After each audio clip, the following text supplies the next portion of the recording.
Thomas and the Rainbow. Thomas has friends all over the island of Sodor.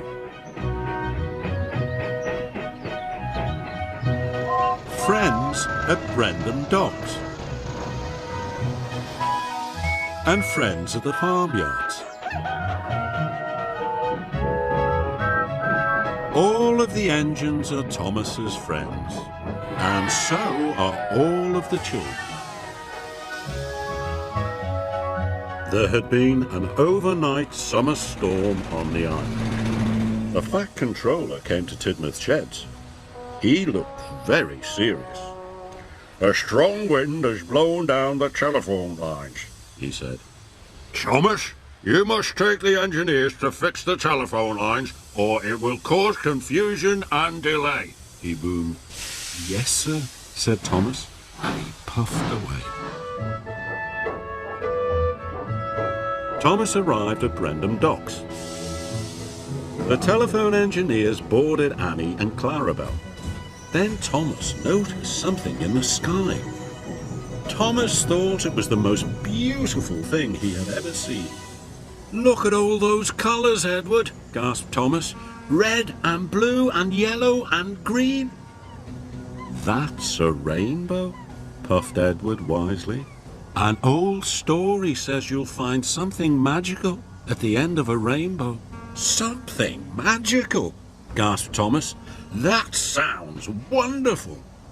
I must find the end of the rainbow right away." And he wished away as fast as he could. Thomas had to stop at a junction. The rainbow was overhead. Percy was already waiting there. "Hello, Thomas," Percy tooted cheerfully. "Sorry," Thomas puffed. "No time to talk. I have to find the end of the rainbow." And he chuffed quickly away. Thomas puffed up Gordon's Hill. The end of the rainbow was just over the top. But when Thomas reached the top, the end of the rainbow had moved. "Bother," said Thomas.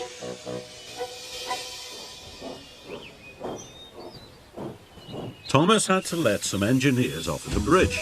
He could see the rainbow up ahead. Children on the bridge waved to Thomas and called hello. Thomas just chuffed away. "Sorry, no time to talk," he puffed. "I have to find the end of the rainbow."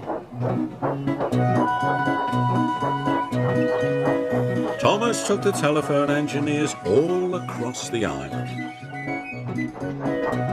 Over the hills and through the valleys.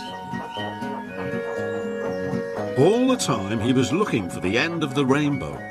"Must find the end, must find the end," he puffed.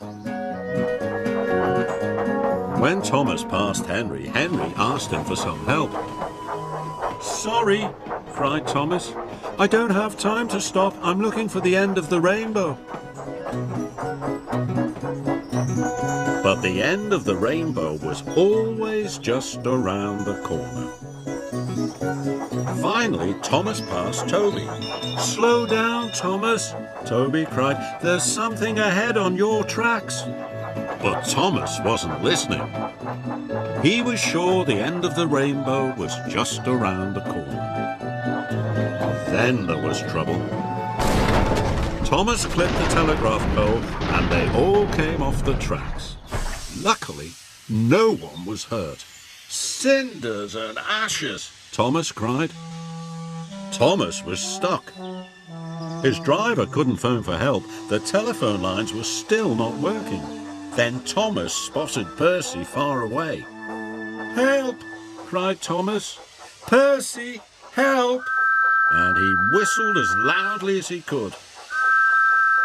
Thomas watched sadly as Percy puffed away. "Percy isn't talking to me because I didn't have time to talk to him," thought Thomas. "I was too busy chasing the end of the rainbow." Thomas knew it was his fault. But Percy had heard Thomas's whistle. He knew Thomas was in trouble and he was hurrying to get help. Thomas is in trouble. Percy called out as he passed Henry.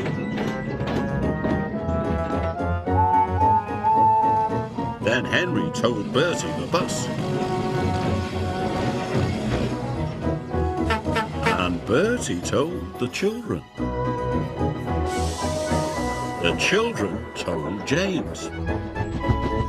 James told Harold the helicopter.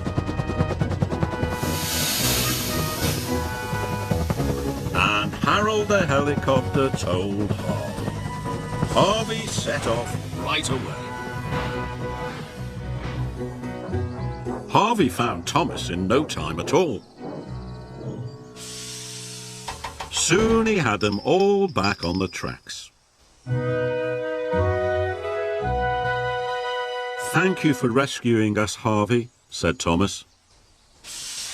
Harvey told Thomas how the message had been passed on. "All of your friends have helped rescue you," he said. Thomas was very happy indeed. Thomas puffed along. The rainbow was still in the sky. But Thomas didn't try to find the end of the rainbow. He worked as hard as he could until all the telephones were working again. As Thomas returned to Tidmouth Sheds, he was amazed to find the end of the rainbow. It was right over Tidmouth Sheds. "The old story was right," gasped Thomas. "There is something magical at the end of a rainbow. My friends, friends are the most wonderful thing of all."